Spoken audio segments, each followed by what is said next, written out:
کرا دی گئی اس غزوہ احزاب کے موقع پر۔ بہرحال یہود خود بھی کوششیں کر رہے ہیں، مشرکین کو انہوں نے تیار کیا، عرب بھر کے قبائل کو انہوں نے تیار کیا کہ اس جماعت کو ہمیں ختم کرنا ہے۔ 10,000 کا لشکر تیار کیا جاتا ہے۔ اللہ کے نبی صلی اللہ علیہ وسلم پھر ایک مرتبہ مشورہ کرتے ہیں صحابہ کرام سے کہ اس موقع پر کیا رویہ اختیار کیا جائے۔ پھر مشورے کی اہمیت سامنے آتی ہے، صحابہ کی دلجوئی بھی ہے مشورے کے ذریعے سے۔ سلمان فارسی کھڑے ہوتے ہیں رضی اللہ عنہ اور وہ بتاتے ہیں کہ ہمارے ہاں ایران میں، وہ فارس سے ایران سے تشریف لائے تھے، خندقیں کھودی جاتی ہیں، بہت بڑی گہرائی والی خندق کھودی جاتی ہے تاکہ کوئی گھوڑ سوار بھی اس کو کراس نہ کر سکے، یوں ہم دفاع کرتے ہیں اپنا۔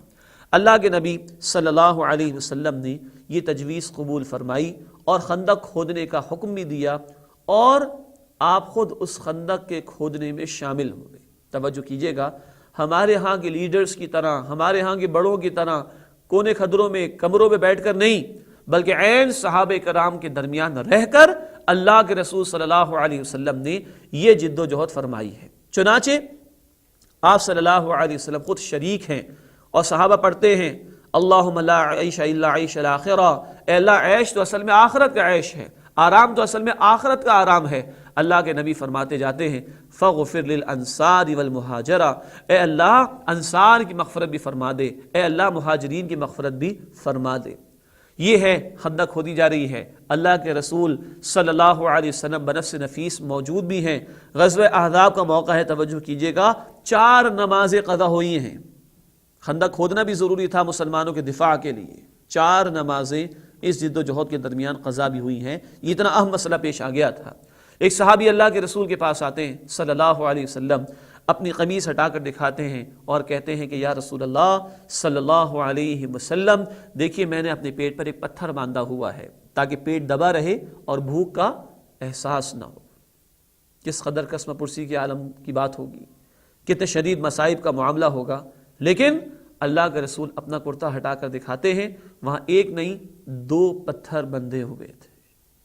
میں تم سے پیچھے نہیں ہوں، تمہارے ساتھ ہوں، تم سے بڑھ کر ہوں، جس بات کا حکم دے رہا ہوں پہلے خود اس پر عمل کر رہا ہوں۔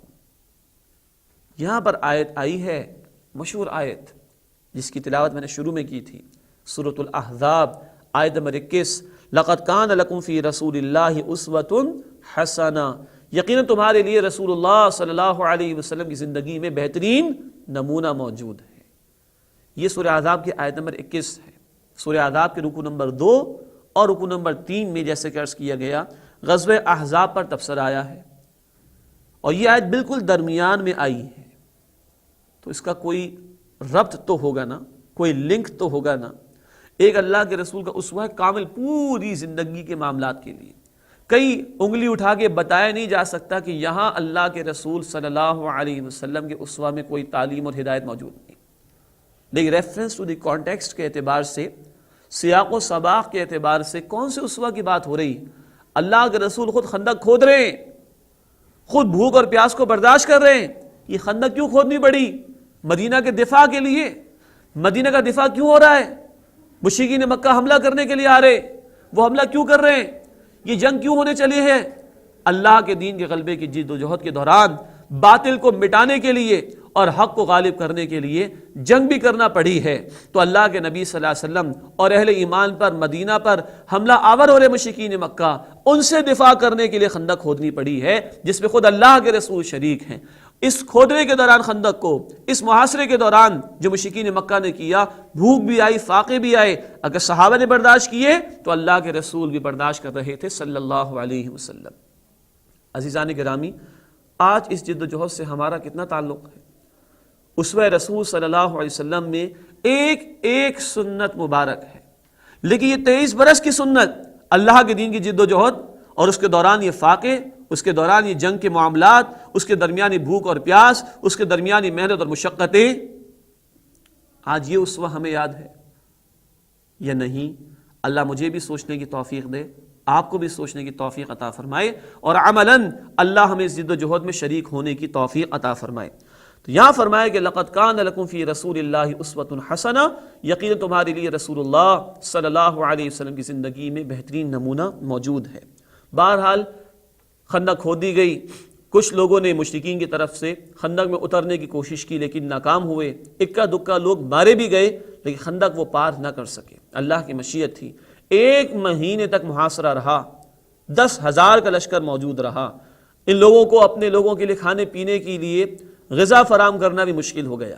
1 ماہ تک یہ محاصرہ رہا، اور 1 ماہ کے بعد اللہ کی طرف سے زوردار تیز ہوائیں چلا دی گئیں، آندھی آ گئی، ان کے خیمے اکھڑ گئے، ان کی دیگیں اڑ گئیں، ان کے جانور بھاگنے لگے اور یہ ناکام و نامراد لوٹ گئے۔ اور اللہ کے رسول نے فرمایا صلی اللہ علیہ وسلم، آئندہ سے قریش تم پر حملہ آور نہیں ہوں گے، بلکہ اب ہم قریش کے خلاف غزوہ کے لیے جائیں گے، اقدام کرنے کے لیے جائیں گے۔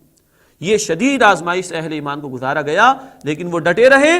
10,000 کا لشکر بھی 3,000 کا کچھ بال بیکا نہ کر سکا۔ یہ ہے وہ ایمان، یہ ہے وہ توکل اللہ پر کہ اگر بندہ مومن اس کا ثبوت پیش کرے تو اس طرح کے معجزات رونما ہوتے ہیں، اور اس طرح اللہ اہل ایمان کی مدد فرماتا ہے۔ آج دنیا اسلام کو اور مسلمانوں کو مٹانے پر تلی ہوئی ہے۔ کبھی گلف وار ہوتی ہے، 30 سے زیادہ ممالک ان کے خلاف حملہ آور ہوتے ہیں، مسلمانوں کے خلاف۔ کبھی افغانستان کا مسئلہ آتا ہے تو الائیڈ فورسز جمع ہو جاتی ہیں، امریکہ بھی ہوتا ہے، نیٹو بھی ہوتا ہے، یہ بڑی بڑی افواج آ گئی، بڑے بڑے لشکر آ گئے اور ہماری پٹائی ہوتی چلی جا رہی ہے۔ بنیادی مسئلہ کیا ہے؟ احزاب والے مسلمانوں کے پاس ایمان تھا، وہ ڈٹے ہوئے تھے۔ آج ہمیں ایمان کی ضرورت ہے، ڈٹ جانے کی ضرورت ہے اللہ کے نبی صلی اللہ علیہ وسلم کے اسوہ پر۔ غزوہ احزاب کے فوراً بعد غزوہ بنو قریظہ پیش آیا۔ بنو قریظہ یہ یہود کا تیسرا قبیلہ تھا۔ اس احزاب کے موقع پر انہوں نے غداری کی اور مسلمانوں کا ساتھ نہ دیا، تو اللہ کے نبی صلی اللہ علیہ وسلم نے ان کے خلاف اقدام کا فیصلہ کیا۔ سعد بن معاذ جو اوس کے قبیلے کے سردار تھے، ان لوگوں نے کہا کہ سعد جو فیصلہ کریں گے وہ ہمیں قبول ہوگا۔ انہوں نے جو فیصلہ کیا وہ ان کی کتابوں میں بھی تھا، اور اللہ کے نبی نے بھی کہا آسمان پر بھی یہی فیصلہ ہوا ہے کہ ان کے لڑنے والے لوگوں کو قتل کیا جائے گا، باقیوں کو غلام بنایا جائے گا۔ یہ شدید معاملہ ہوا بنو قریظہ کے خلاف۔ فوراً غزوہ احزاب کے بعد یہ غزوہ پیش آیا۔ یوں یہود کے تینوں قبیلوں کا قلع قمع ہو گیا، ان کو مدینے سے نکال دیا گیا، اور مشرکین کی اتنی بڑی قوت بھی مسلمانوں کا بال بیکا نہ کر سکی، اور اسلام کی شان و شوکت میں اللہ سبحانہ و تعالیٰ نے اور اضافہ کر دیا۔ اللہ ہمیں یقین عطا فرمائے اپنے دین کا، اور اللہ وہ ایمان ہمیں عطا فرمائے جو ہمیں باطل کے مقابلے میں کھڑا کر دے، اور اللہ اپنے نبی صلی اللہ علیہ وسلم کی اسوہ حسنہ کی کامل پیروی کی توفیق عطا فرمائے، جس میں احزاب بھی ہمیں دکھائی دیتا ہے، جس میں بھوک اور پیاس بھی ہمیں دکھائی دیتی ہے، جس میں عملی جد و جہد میں شرکت بھی ہمیں دکھائی دیتی ہے۔ اللہ ہمیں عمل کی توفیق عطا فرمائے، آمین یا رب العالمین۔ وآخر دعوانا ان الحمد للہ رب العالمین۔